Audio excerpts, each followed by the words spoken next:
Hello everyone, मैं अर्पणा जैन। स्वागत है आपके हमारे यूट्यूब चैनल जैन क्लासेस में, जिसमें आज हम पढ़ेंगे फिर से एक बार क्लास 10th का 10th चैप्टर की एक्सरसाइज। ठीक है, इसको हम एक्सप्लेन कर चुके हैं, वीडियो अपलोड है, आप लोग यूट्यूब पर देख सकते हैं।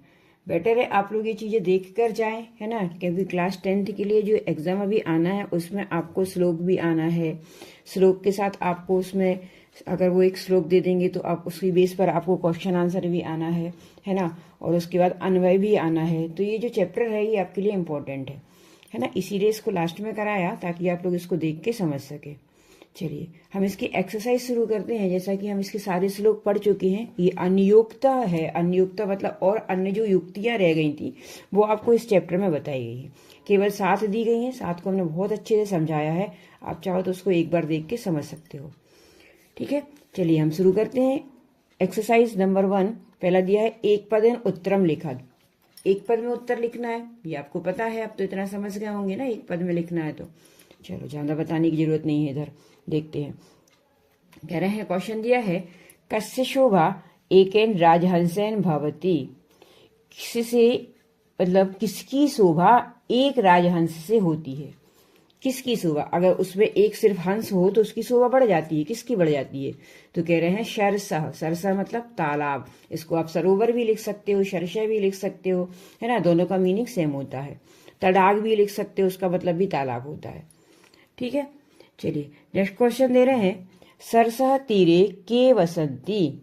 सरसह मतलब तालाब के किनारे कौन रहता है या कौन बसता है, कौन रहता है। अब देखो, तालाब के अंदर तो कौन है, एक राजहंस है, एक हंस है, वो उसकी शोभा बढ़ा रहा है, ये हमने चैप्टर में पढ़ा है। ठीक है, फिर कह रहे हैं अब उसके किनारे पर कौन रहता है। तीरे मतलब किनारे पर कौन बसता है, कौन रहता है। तो कह रहे हैं बक सहस्त्रेण, हजारों बगुले। सहस्त्र मतलब हजार, बग मतलब बगुले, तो हजारों बगुले रहते हैं उसके किनारों पर। ठीक है, फिर कह रहे हैं क पिपाशिता म्रियते। कह मतलब कौन प्यासा ही मर जाता है, म्रियते मतलब मर जाना, तो कौन प्यासा ही मर जाता है। तो कह रहे हैं चातकः। चातक पक्षी एक ऐसा पक्षी होता है जो या तो प्यासा मरना पसंद करता है या इतना स्वाभिमानी होता है कि वो सिर्फ बारिश के जल को ही ग्रहण करता है ना। वो किसी तालाब, किसी नदी, किसी समुद्र, किसी साग, किसी के जल का को ग्रहण नहीं करता। सिर्फ वो कौन सा जल पीता है, जो सिर्फ बारिश का जल जो होता है स्वाति नक्षत्र में, उसको ही वो पीता है। इसीलिए वो या तो प्यासा ही मर जाता है या अगर पीता है तो सिर्फ बारिश का पानी ही पीता है। ठीक है, तो इसका आंसर क्या हो जाएगा, चातकः मतलब चातक मतलब चकोर, चाकोर भी बोलते इसको, पक्षी है एक ये।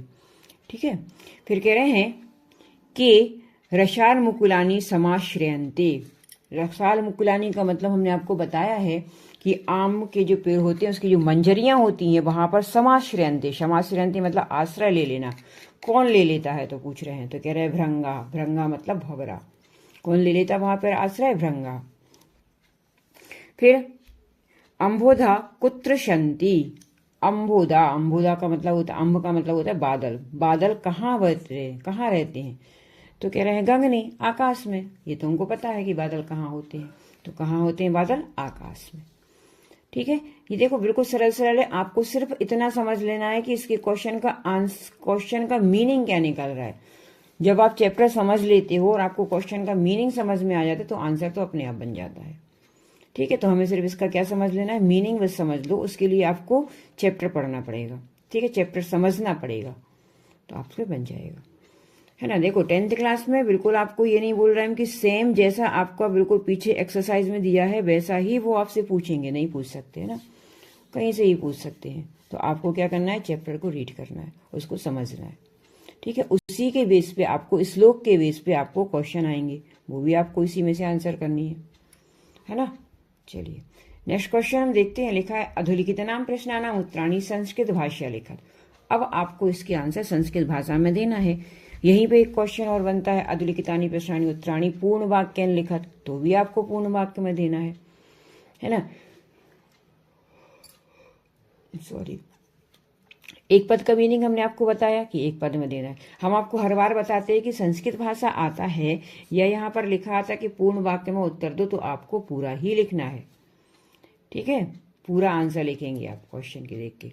पहला दिया है, सरसर शोभा केन भवती। देखो सेम वही क्वेश्चन है, इसमें पूछ लिया कि शोभा किसकी शोभा बढ़ाता है, यहाँ पूछ लिया कि कौन उसकी शोभा बढ़ाता है, क्वेश्चन वही है ना। तो क्या कह रहे हैं, तालाब की शोभा केन भवती, किससे बढ़ जाती है, कौन होती है, मतलब कोई क्या होता है ऐसा तालाब की शोभा कौन होता है। तो कह रहे हैं राजहंसेन। अब जिस विभक्ति में उनने पूछा है तो उसी विभक्ति में हमने आंसर दे दिया। उन्होंने क्वेश्चन पूछा है कि सरोवर की शोभा किससे होती है, तो हमने आंसर दे दिया राजहंसेन, राजहंस से, तृतीय विभक्ति लगा दी इसमें हमने। ठीक है, जैसा क्वेश्चन पूछेंगे वैसा हमको आंसर दे देना है। नेक्स्ट क्वेश्चन कह रहे हैं चातकः किमर्थ मानी कथ्यते। चातकः किमर्थर मतलब किस अर्थ में उसको मानी स्वाभिमानी कहते हैं। किस अर्थ में कहा जाता है कि चातक पक्षी जो होता है वो स्वाभिमानी होता है, क्यों कहते हैं ऐसा। तो कह रहे हैं चातकः पिपाशिता म्रियते। चातक जो होता है वो तो प्यासा ही मर जाता है। पुरंदरम याचते बा यतः मानी कथ्यते। या तो वो पुरंदर मतलब इंद्र से याचना करता है, या तो इंद्र से वो कामना करता है कि पानी गिराए, या वो प्यासा ही मर जाता है, इसीलिए उसे क्या कहते हैं, मानी कथ्यते। मानी मतलब होता है स्वाभिमानी है वो पक्षी। या तो मर ही जाएगा, नहीं तो पिएगा तो कैसा जल पिएगा, जो कि इंद्र के द्वारा मतलब बारिश के पानी को ही ग्रहण करता है। अगर वही बारिश का पानी तो पानी नदी में भी चला जाता है, समुद्र में भी जाता है, मगर वो वहां का पानी ग्रहण नहीं करता। वो क्या करता है, स्वाति नक्षत्र में क्या करता है, सिर्फ पानी ग्रहण करता है, वो भी कौन सा, जो कि बारिश से मतलब तुरंत। जब कहने का मतलब ये है कि जब इंद्र बरसाते हैं पानी तभी वो पानी को पीता है, बारिश के पानी को। ठीक है, तो क्या अर्थ इसका क्या निकलेगा कि जातका पिपाशिता म्रियते मतलब जातक प्यासा ही मर जाता है। पुरंदरम याचते बा, या तो वो क्या करता है, इंद्र, पुरंदर मतलब इंद्र से याचना करता है, कामना करता है, या यथा मानी कथ्यते इसीलिए उसको क्या कहते हैं, मानी कहते हैं। या तो प्यासा ही मर जाएगा या फिर इंद्र से प्रार्थना करेगा बस। फिर नेक्स्ट कह रहे हैं मीनः कदा दीनाम गति प्राप्नोति। मीना मतलब मछली, कदा कब, दीन अवस्था को, दीन गति को प्राप्त करती है। तो कब करती है वो, दीन अवस्था को कब प्राप्त कर लेती है वो, या तो वो क्या करता है प्यासा ही मर जाएगा, या पानी पिएगा तो इंद्र से याचना करता है कि वो बारिश का पानी उसको दे दे। फिर कह रहे हैं मीना कदा दीनाम गति प्राप्नोति। मीना मतलब मछली कब दीन गति को प्राप्त हो जाती है। कब हो जाती है दीन गति, मतलब वो उसकी दीन गति से मतलब उसका ये है कि अगर वो पानी में नहीं रहेगी तो सीधा सीधा क्या हो जाएगी, वो मर जाएगी, है ना। तो उसकी दशा कब दयनीय बन जाती है। तो कह रहे हैं यदा जब सरोवरस्य संकुचम अंचति तदा मीनः दीना गति प्राप्नोति। ये हमने पढ़ा है ना चैप्टर में। जब सरोवर कैसा हो जाता है, संकुचित हो जाता है, सिकुड़ जाता है, या उसका पानी खत्म हो जाता है। कहने का मतलब ये है कि जब जो होता है ना सरोवर, जब उसका पानी खत्म हो जाता है तब मछलियों की दशा कैसी हो जाती है, दीन हो जाती है ना, वो दीन गति को प्राप्त करती है। नेक्स्ट क्वेश्चन कह रहे हैं नाना नदी नदशतानि पूरित्वा जलदा रिक्ता भवति। सॉरी, क्वेश्चन तो आंसर है, क्वेश्चन ये है कानी पूरित्वा जलदा रिक्ता भवति। कानी मतलब जो है पूरित्वा जलदा रिक्त भवति, पूरा रिक्त कब हो जाता है बादल। जलद मतलब बादल, कब हो जाते हैं, खाली कब हो जाते हैं। रिक्त मतलब होता है खाली होना, कब हो जाते हैं। तो कह रहे हैं नाना नदी नदशतानि पूरित्वा जलदा रिक्ता भवति। किसको भर के वो कह रहे हैं बादल खाली हो जाते हैं।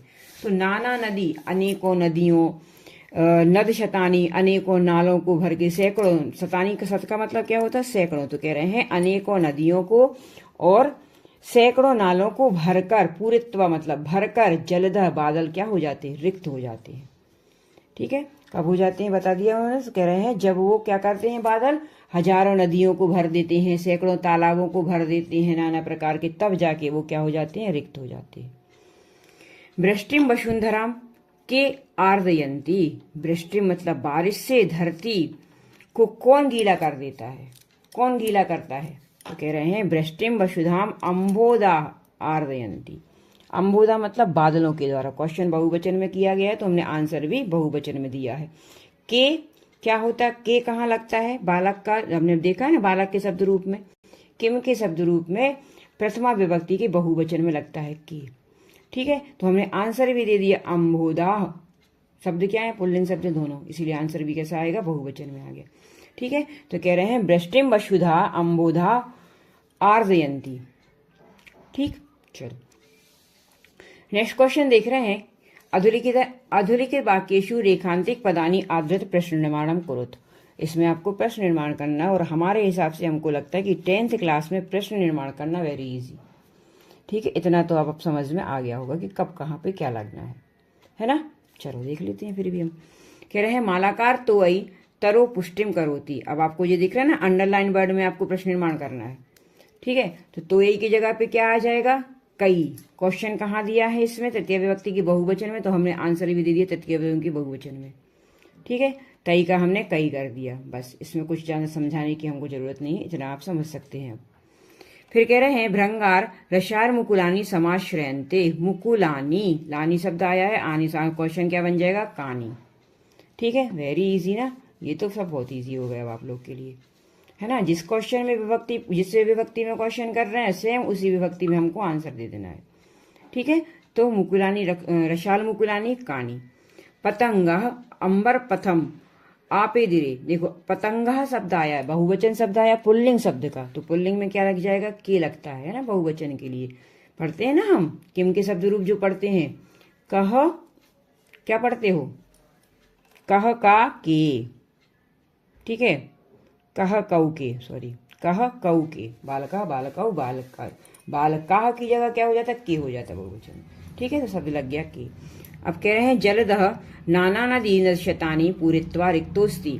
अब जलदह शब्द आया है, बादल के लिए शब्द आया है, एक वचन में आया है, तो बादल क्या है, बादल तो एक वचन होते ना, तो उसमें क्या लग जाएगा, कह लग जाएगा। ठीक है, शब्द क्या बनेगा, क्वेश्चन क्या बनेगा, कह नाना नदी नदशतानी पूरित्वा रिक्तोस्ति। ठीक है, फिर कह रहे हैं चातकः बने वसति। चातक वन में बसता है, तो क्या कहेंगे, देखो हमने आपको बताया जहां पर भी कभी कोई स्थान की बात होती है, जगह की बात होती है, तो वहां पर हम क्या लगाते हैं, कुत्र। कुत्र कहाँ आता है, सप्तमी विभक्ति में आता है, या तो कस्मिन लगता है या कुत्र लग जाता है, मगर ये बता रहा है कि वन में, तो हम क्या लगा देंगे, कुत्र, मतलब कहाँ बसता है ना। तो क्वेश्चन क्या बन जाएगा, कुत्र। कुत्र मतलब कहाँ बसता है। ठीक है, ओके, आगे की एक्सरसाइज हम नेक्स्ट वीडियो में करेंगे। अभी के लिए इतना आप समझ सकते हैं। ओके, वीडियो अच्छा लगा हो तो लाइक शेयर और सब्सक्राइब जरूर करें। Thank you.